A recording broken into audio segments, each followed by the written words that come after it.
था, हाँ ना करते जाओ, एक बनता है 22.6 तक हम इक्वेशन को लेके आ गए थे। Yes sir. तो ये इक्वेशन आई कहां से थी? ये आपको पता है कि हमने Schrodinger wave equation spherical polar coordinate में ली थी, उसको हम शॉर्ट करते करते यहां तक आ गए। ये जो स्फेरिकल पोलर कोऑर्डिनेट में इक्वेशन है उसमें हमने क्या क्या चीज की थी? एक तो m को रिप्लेस किया था m डैश। वो m जो था वो पार्टिकल जो स्मॉल होता है दूसरे के लिहाज से किसी फोर्स के अंदर, मिसाल के तौर पर अगर हाइड्रोजन एटम है तो उसमें इलेक्ट्रॉन मूव करता है, हम समझ लेते हैं। तो प्रोटॉन जो है एट रेस्ट होता है तो उसकी एनर्जी हम लेके चलते हैं, इसलिए उस इक्वेशन में m जो है वो मास ऑफ इलेक्ट्रॉन था हाइड्रोजन के सिस्टम के लिए। लेकिन चूंकि हम तो ये कर रहे हैं एक प्रोटॉन और न्यूट्रॉन का सिस्टम है, तो इसमें हम कह रहे हैं कि न्यूट्रॉन जो है प्रोटॉन की फील्ड में आ रहा है या वाइस वर्सा।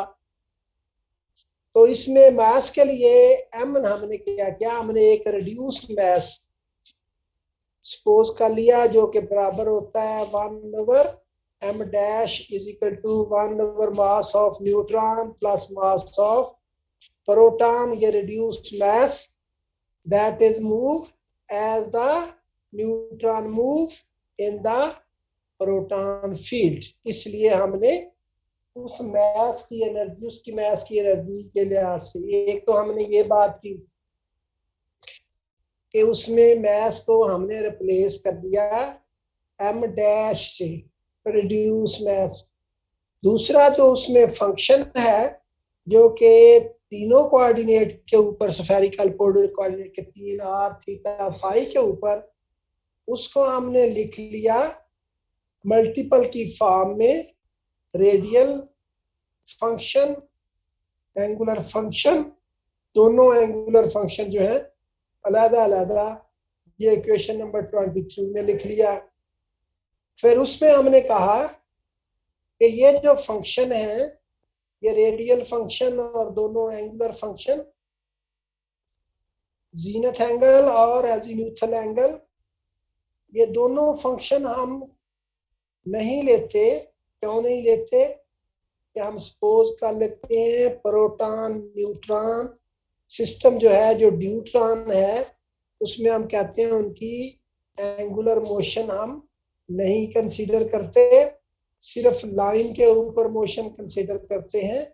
रेडियल ही फंक्शन, जो फंक्शन रेडियल के ऊपर डिपेंड करता है, तो पीछे जो इक्वेशन है उसमें हम सिर्फ साई आर थीटा फाई को सिर्फ कैपिटल आर फंक्शन से जाहिर कर देते हैं, और बाकी जो थीटा और फाई वाली जो दो टर्में हैं उनको हम क्या कर देते हैं, वैनिश कर देते हैं, क्योंकि हमें पता है कि उसके लिहाज से फाई फंक्शन का डेरिवेटिव सिंगल और डबल डेरिवेटिव 0 होगा। तो ये हमने दूसरी चेंज की। तो इसमें फिर हमने सब्स्टिट्यूशन की, जिसमें आर फंक्शन हमने लिया u function divided by r के बराबर। ये जब सब्स्टिट्यूशन की तो तब हमारे पास इक्वेशन नंबर 22.6 आई। अब यहां तक अगर बात आपको क्लियर है तो फिर आगे चलते हैं। अब ये u फंक्शन है जिसके ऊपर r डिपेंड करता है, r जो फंक्शन है वो रिप्रेजेंट करेगा, जो हम एनर्जी मालूम करें, पोटेंशियल मालूम करेंगे, v मालूम करेंगे, यानी कि वो जो फोर्स है जो न्यूट्रॉन और प्रोटॉन के दरमियान न्यूक्लियर फोर्स पैदा होती है, उसका पोटेंशियल या पोटेंशियल एनर्जी मालूम करेंगे, उसकी ताकत मालूम करेंगे, उसकी स्ट्रेंथ मालूम करेंगे। तो जो हमने ग्राफ कंसीडर किया है उसमें हमने एक square well potential consider, square well potential इसलिए कंसीडर किया है कि हमें पता है ये जो न्यूक्लियर फोर्स है ये शॉर्ट रेंज है, ये सिर्फ न्यूक्लियस के अंदर अंदर ही एक्ट करती है, न्यूक्लियस के बाहर वो जीरो है, ठीक है ना। तो इसलिए ये जो फंक्शन u इस इक्वेशन में 22.6 में हमने लिया है, ये फंक्शन जो है दो जगहों के ऊपर काम करेगा, एक स्केयर वेल पोटेंशियल के अंदर जहां पे पोटेंशियल की वैल्यू होगी, दूसरा आउटसाइड द स्केयर वेल यहाँ के ऊपर v की वैल्यू नहीं होगी। तो ये इक्वेशन जो है, जो इक्वेशन 22.6 है, इसमें फिर हम दो u फंक्शन ले लेंगे, एक को u1 कहेंगे जो स्केयर वेल के अंदर ट्रीट करेगा, एक को हम u2 कहेंगे जो स्केयर वेल के बाहर। जब u1 लेंगे तो उसमें हम क्या करेंगे, जो v है पोटेंशियल उसकी वैल्यू -v0 रख लेंगे, जब u2 लेंगे तो उसमें हम v की वैल्यू इस इक्वेशन 20.6 में 22.6 में 0 रख लेंगे। तो पहले हम 22.6 जो इक्वेशन है उसमें v की वैल्यू -v0 रखते हैं। तो इक्वेशन नंबर हमारे पास ये बन जाती है u square d square u1 divided by dr square plus 2m dash h का स्क्वायर इनटू e, क्योंकि उधर भी माइनस है तो v की बजाय हमने -v0 रखा, वो प्लस हो गया v0। तो function with in the square well u जो है उसको हमने u1 से रिप्रेजेंट कर दिया, तो ये इक्वेशन बन गई हमारे पास d square u1 divided by dr square plus 2m dash divided by h का square e plus v0 u1 is equal to 0। अब वो आपके पास फंक्शन u को u1 रख लिया और स्क्वायर वेल के हमने अंदर रख लिया, ठीक हो गया।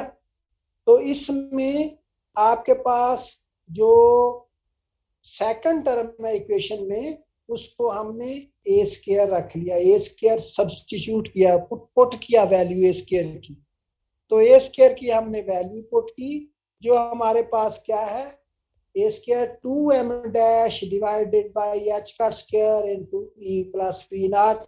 तो ये ए स्क्वायर ऊपर इस वैल्यू की बजाय ए स्क्वायर रख दिया। तो नेक्स्ट आप पेज के ऊपर चले जाएं,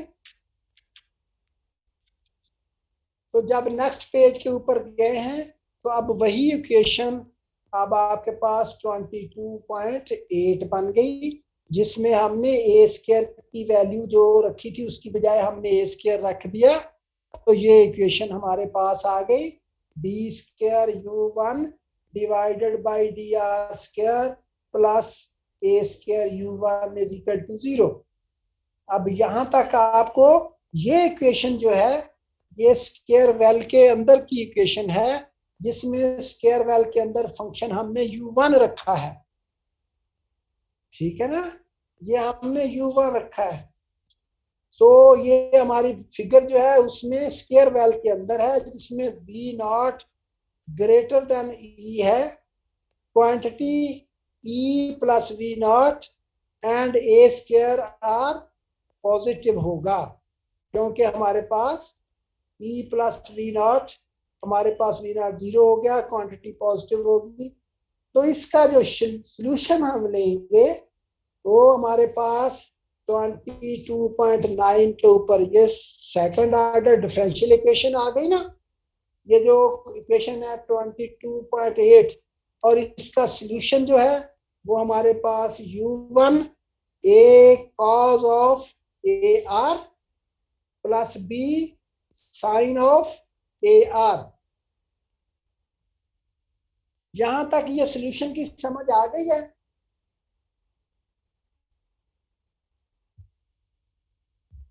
डायरेक्ट लिख देना है, ये मैथमेटिक्स का काम है।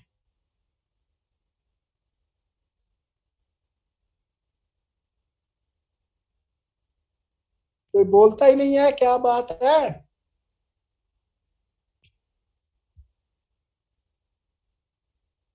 जी सर। कोई आवाज आ रही, बस ऐसे बोल दिया करो ताकि मैं आगे चल पड़ूं, वरना मैं परेशान हो जाता हूँ कि पता नहीं आवाज भी आ रही है कि नहीं आ रही। यस सर, आ रही है आवाज। अब आपके पास u1 फंक्शन आया जो कि स्क्वायर वेल के अंदर है, ठीक है ना, और उसका सॉल्यूशन आ गया। इसमें सॉल्यूशन में आपके पास बाकी जो सॉल्यूशन बन जाएगा बी साइन ए आर रह जाएगा, ए कॉस ए आर जो है ये इस फंक्शन का हिस्सा नहीं है। ये क्यों नहीं है, अब हमने ये साबित करना है। क्योंकि हमें पता है जो u हमने रखा हुआ है वो बराबर है यू आर कैपिटल आर की, यानी कि जो आर है वो u ओवर आर रखा हुआ है। हमने यही सब्स्टिट्यूशन की थी ना पीछे, कैपिटल आर फंक्शन को u फंक्शन से रिप्लेस किया था, तो हमने कहा था r is equal to U over R, ठीक है ना। तो इसका मतलब ये हुआ जब r की वैल्यू 0 रखेंगे तो ये फंक्शन क्या हो जाएगा, ये फंक्शन इंफिनिटी हो जाएगा, u over R, R infinity हो जाएगा। तो आर इंफिनिटी या फंक्शन इंफिनिटी नहीं हो सकता। तो फिर जब आर 0 रखते हैं तो बी साइन 0, तो ये तो 0 है, ये चीज इंफिनिटी नहीं है। जो ए कॉस ए आर है तो काज 0 रखते हैं, काज 0 1 आ जाता है। तो इसका मतलब ये हुआ कि आर 0 रखने से आपके दोनों फंक्शन जो हैं, स्मॉल आर 0 रखने से कैपिटल आर इंफिनिटी हो जाता है। At the value of R, ये जो हमारे पास u1 है उसकी वैल्यू 0 नहीं होती, सिर्फ दूसरे फैक्टर की वैल्यू 0 होती है, पहले फैक्टर की वैल्यू 0 नहीं होती। तो उसको भी 0 बनाने के लिए, क्योंकि आर 0 के ऊपर वैल्यू u1 की 0 होनी चाहिए, उस सूरत में 0 तब होगी, बी साइन आर तो 0 हो गई क्योंकि आर 0 साइन 0 0 होता है।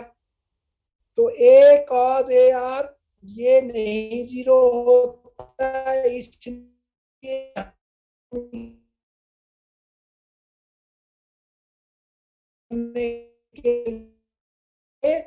हम ये समझ लेते हैं कि ए 0 होगा इसमें, दोनों फैक्टर u1 इज इक्वल करते हैं, इसलिए तब ये फंक्शन जो है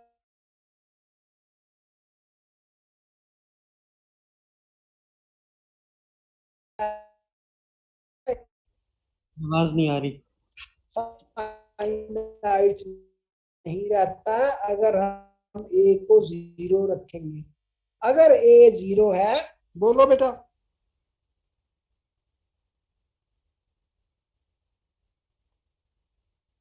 आवाज नहीं आ रही या समझ नहीं आ रही।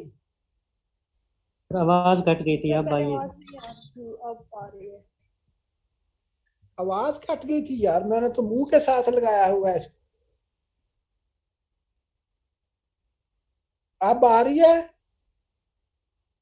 Yes sir. एक मिनट ठहरे, मैं चेक करता हूँ, एक मिनट ठहरे।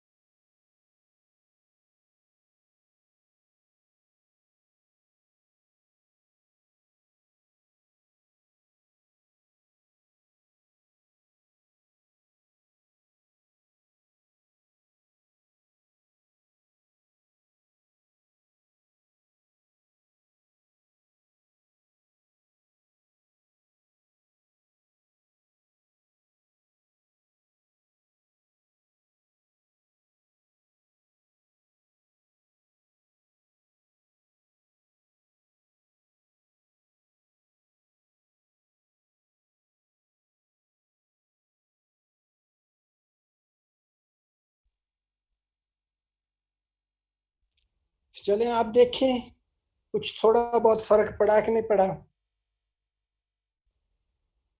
आवाज आ रही है? ये आ रही है?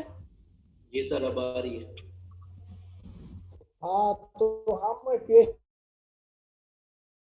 नंबर 22.9 के ऊपर थे, जो कि सोल्यूशन है u1, जो कि फंक्शन है स्क्वायर वेल के अंदर, और u1 हमने सब्स्टिट्यूट किया था जो कि r की तरफ लेके जाता है, जिसमें हमने ये कहा था r is equal to U over R. ठीक है ना? तो इसका मतलब ये हुआ कि u1 का सिर्फ solution b sine A R है, ए काज ए आर नहीं होता, क्योंकि आर जीरो के ऊपर सिर्फ दूसरा portion B sine R zero होता है, पहला पोर्शन जीरो नहीं होता।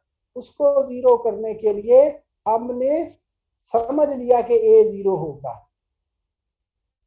तो अगर ए जीरो है तो वो तो पहला जो पोर्शन है ए काज जीरो, वो तो हमेशा ही जीरो रहेगा।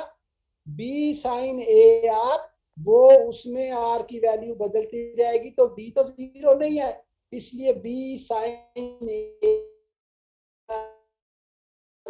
की वैल्यू आपके पास वेरिएबल है, वो चलती रहेगी। तो ये हमारे पास सोल्यूशन आ गया u1 is equal to B sine A R, ये सोल्यूशन है। अब वही इक्वेशन जो पीछे हमने कहा था, इक्वेशन नंबर 2.6 है, अब उसको हम स्क्वायर वेल के बाहर लेते हैं। तो स्क्वायर वेल के बाहर v इज इक्वल टू 0 है, स्क्वायर वेल के अंदर v is equal to minus B nought था, तो वो पहला u1 का सोल्यूशन आया। अब इक्वेशन नंबर 22.6 में हम v is equal to 0 put करते हैं, तो उस सूरत में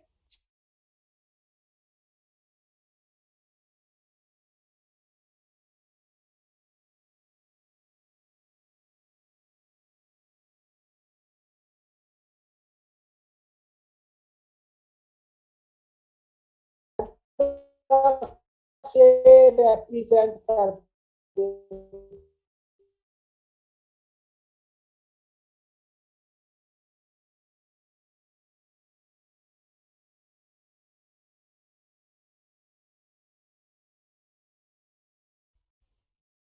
तो ये इक्वेशन नंबर 22.11 ये आवाज नहीं आ रही है आपकी, कट रही प्लस है।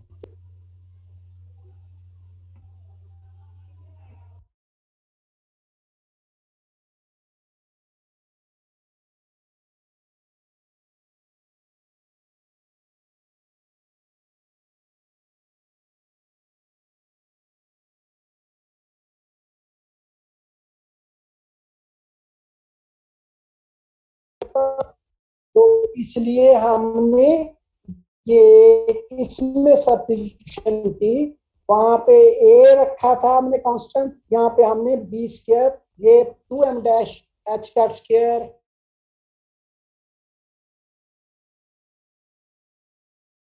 रखा। अब ये बी की वैल्यू 22.1 में पुट की, तो जो 22.11 ही है, लेकिन उसमें हमने 2m dash H cut square minus C की वैल्यू बी रख दी है, बी स्क्वायर रख दी है, तो ये 22.13 आ गई। ठीक हो गया? ये 22.13 भी आपके पास सेकंड ऑर्डर डिफरेंशियल इक्वेशन है। इसका सोल्यूशन हमारे पास नीचे 22.14 में दिया हुआ है। ठीक है? 22.30 आपके पास सोल्यूशन दिया हुआ है, जो कि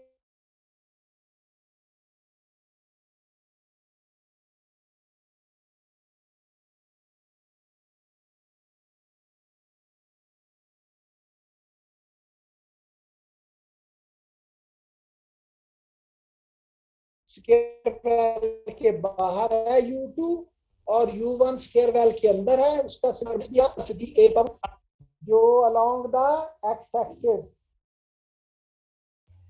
सर जी आवाज कट रही है, कोई नहीं आ रही सी आवाज।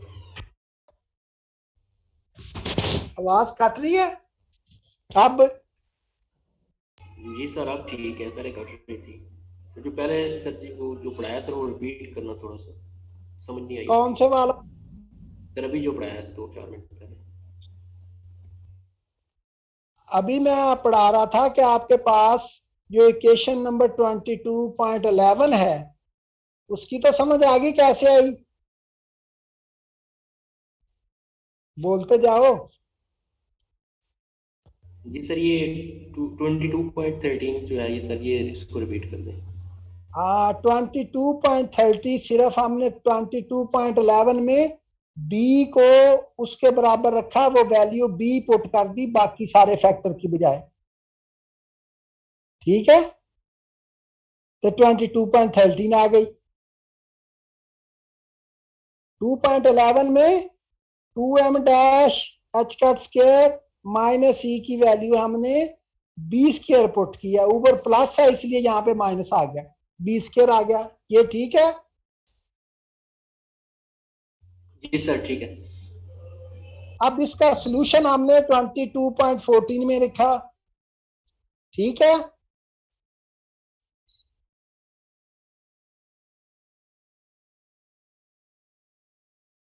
ठीक है। ये सॉल्यूशन आपका मैथमेटिक्स से आता है, ये डायरेक्ट लिखा हुआ है।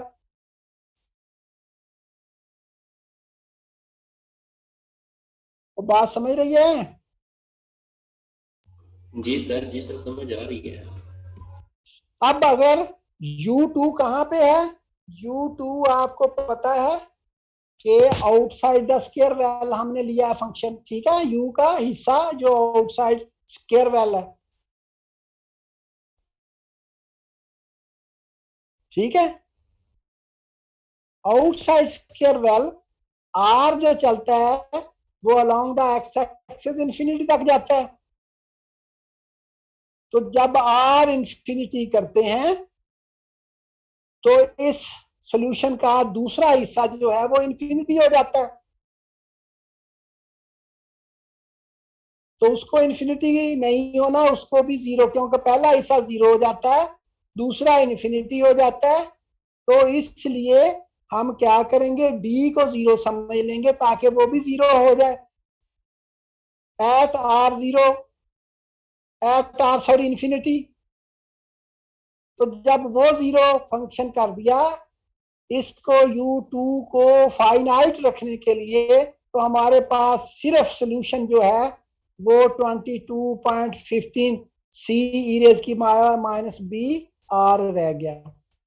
यानी कि U1 फंक्शन जो है within the square well वो बी साइन ए आर है, और outside the square well U2 C E raise की पावर माइनस बी आर। असल में U का यही बाहर सोल्यूशन है और वो ऊपर वाला अंदर सोल्यूशन। ये बात समझ आ गई कि नहीं आ गई? जो हमने डी को जीरो किया, आर इंफिनिटी जाता है तो पहला आपका पास जो पार्ट है वो तो जीरो हो जाता है, दूसरा तो इंफिनिटी हो जाएगा। फंक्शन इसने कभी भी इंफिनिट नहीं होना, तो इसलिए अगर डी को जीरो कर दें तो ये भी फाइनाइट ही रहेगा। इसलिए हमने डी को हमेशा जीरो ले लेना है, तब हमारे पास U2 का यही फंक्शन हमने रखना है। ये आपके पास 22.15 सॉल्यूशन आ गया। ये सॉल्यूशन जो है U1 inside the square well और U2 outside the square well है। दोनों जो आपके पास फंक्शन है, एक स्क्वायर वेल के अंदर, दूसरा स्क्वायर वेल के बाहर, ये U ही है जिनको हमने U1 और U2 लिखा हुआ है। ये U फंक्शन ही है जिसको हमने इनसाइड U1 रखा हुआ है, जिसको आउटसाइड U2 रखा हुआ है।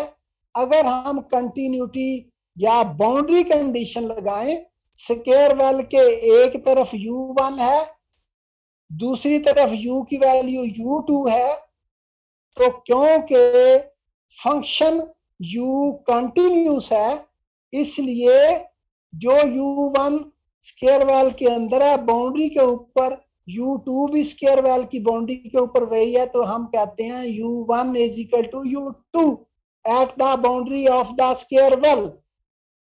इसी तरीके से इन दोनों का डेरिवेटिव भी बराबर होगा u1 बाउंड्री के ऊपर u1 बराबर u2, क्योंकि u ही है u1 inside the square well, outside the square well u2 है, तो इसलिए हमने इनका डेरिवेट कंटिन्यूस फंक्शन है, u कंटिन्यूस फंक्शन है और u की पहले वैल्यू u1 है inside the square well, outside the square well u2 है, क्योंकि कंटिन्यूस है इसलिए u कंटिन्यूस है इसलिए u1 is equal to u2 boundary के ऊपर, और इसका डेरिवेटिव u1 का डेरिवेटिव बराबर होगा u2 का डेरिवेटिव। नेक्स्ट पेज के ऊपर चले जाएं। अब हमने इनका डेरिवेटिव और इनको बराबर कर देना है।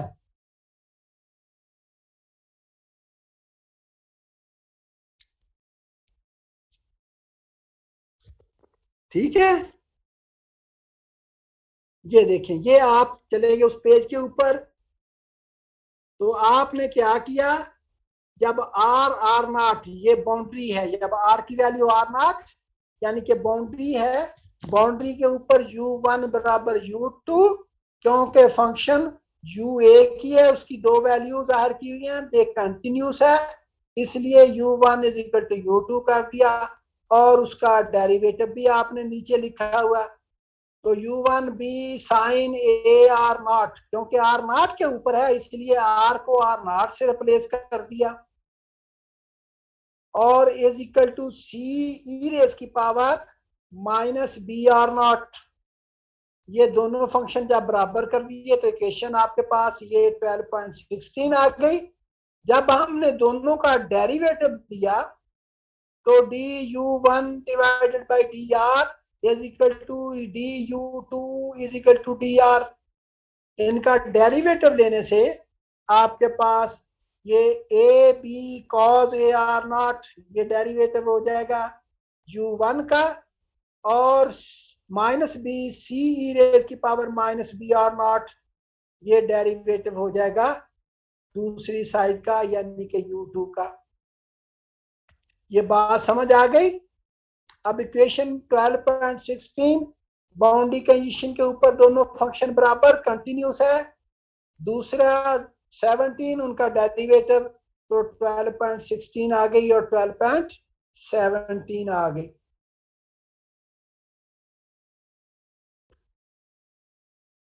ठीक हो गया।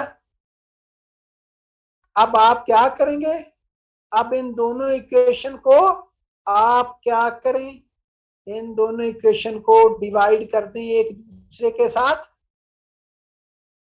तो जब 16 को आपने डिवाइड किया 17 के साथ तो ऊपर आ जाएगा B sine A R not divided by A B cos A R not is equal to C E raise की power minus B R divided by minus B C E raise की power minus B R, तो B या B के साथ कट जाएगा, sine A R not divided by cos A R not, ये आपका टेन ए आर नॉट बन जाएगा, और इस साइड के ऊपर आपके पास माइनस ए ओवर बी आ जाएगा।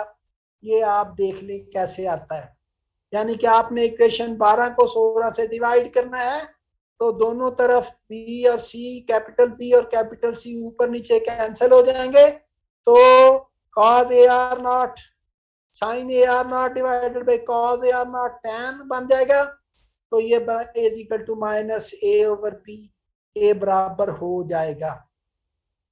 ठीक है, ए ओवर बी की वैल्यू पीछे से आपने पुट करनी है जब आपने ये डिफरेंशियल इक्वेशन बनाई थी। ए की वैल्यू आपको पता है जो कि बराबर थी आपके पास क्वेश्चन नंबर आपके पास वो कौन सी है जिसमें ए की वैल्यू रखी थी, ए स्क्वायर की value 2m dash divided by h cut square e plus v not थी, और बी की वैल्यू रखी थी 2m dash divided by h cut square into minus E. A और बी की वैल्यू इक्वेशन नंबर 22.18 में put की है, तो आपके पास ए और बी आ जाएगा A plus V not divided by minus E under root. ये इक्वेशन नंबर 22.19 की समझ आ गई है?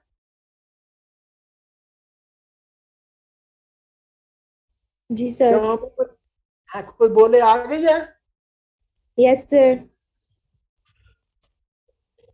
आपको पता है where E not is the binding energy of the neutron, V not is the depth of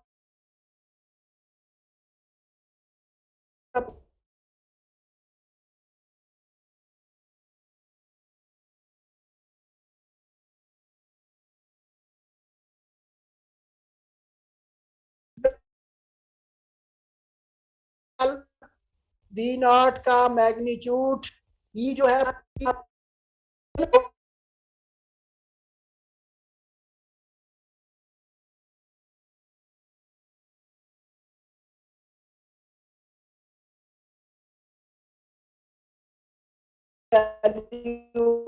आ गई है, तो आपके पास tan और नीचे ही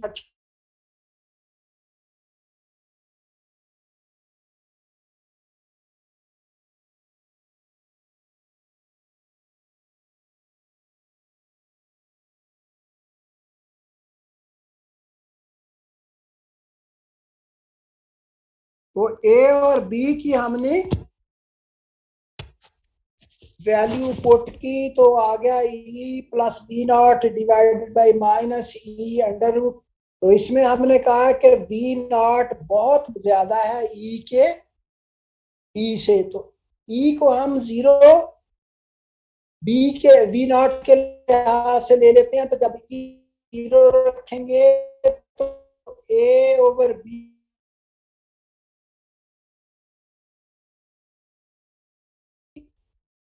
तो 22 हो जाएगा। ठीक हो गया। tan A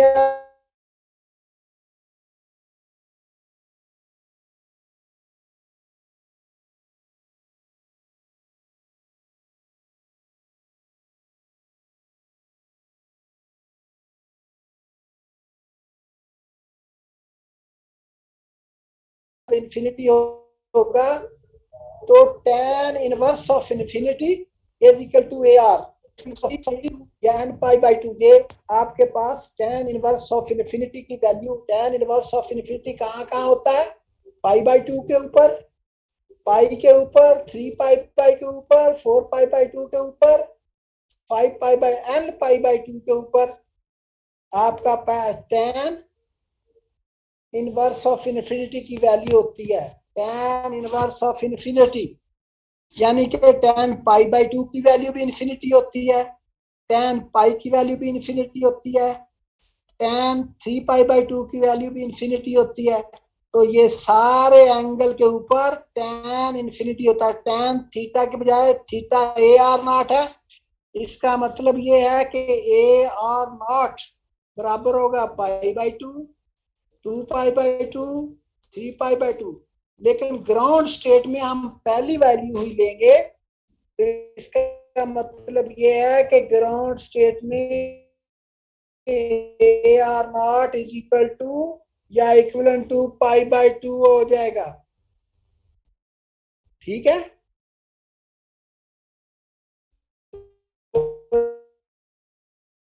A R not is equal to pi by 2। Ground state हम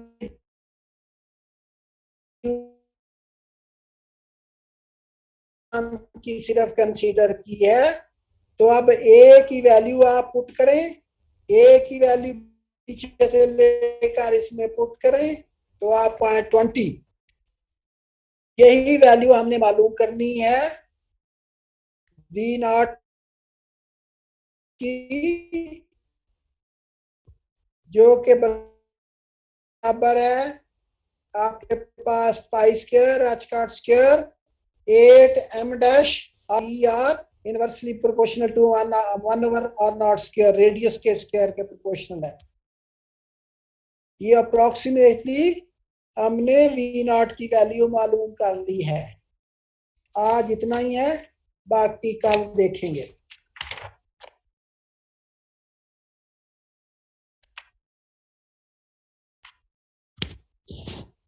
क्यों भाई, कोई आई समझ बात की? इसमें से कोई कंफ्यूजन हो तो पूछ लें भाई। सर आज आवाज ठीक नहीं आ रही थी। पता नहीं क्या मसला है यार, आवाज का इधर सिग्नल भी पूरे हैं। चलो इसको आप आज के डेट में इसको दोबारा, आपके पास नोट्स हैं, इसको देखें। जो चीज असल देखने का मतलब ये नहीं होता कि आप खोल के इंस्ट्रूमेंट आपका देखते रहें, आप साथ साथ लिख के इसको नीट करके अलग कागज पे लिए, तो फिर आपको समझ ना आए तो फिर पूछें कि जी सर। ठीक है। हाजिरी भेज दी? Yes sir. पता नहीं, अब तो आवाज ठीक जा रही है, तो वो क्यों नहीं ठीक जा रही आपकी तरफ? सर कहीं से कट जाती थी सर, इशू आ रहा था। ऐसे कभी ठीक आने लगता था, कभी खराब हो जाता। Yes sir.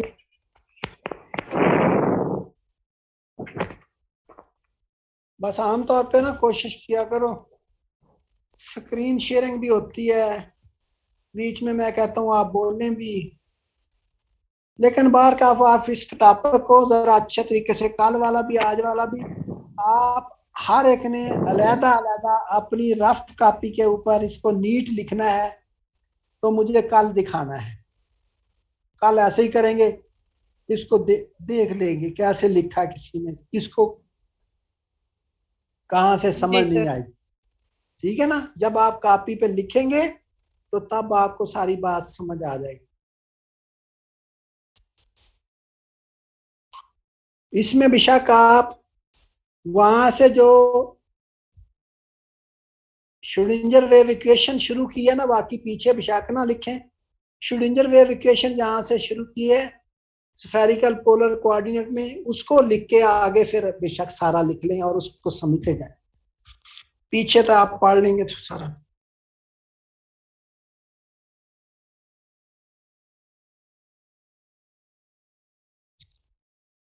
खुल रही है?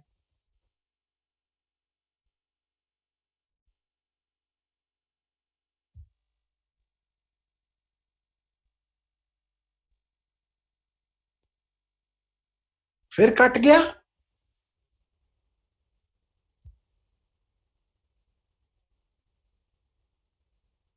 अब आई है सर, दरम्यान में कट गई।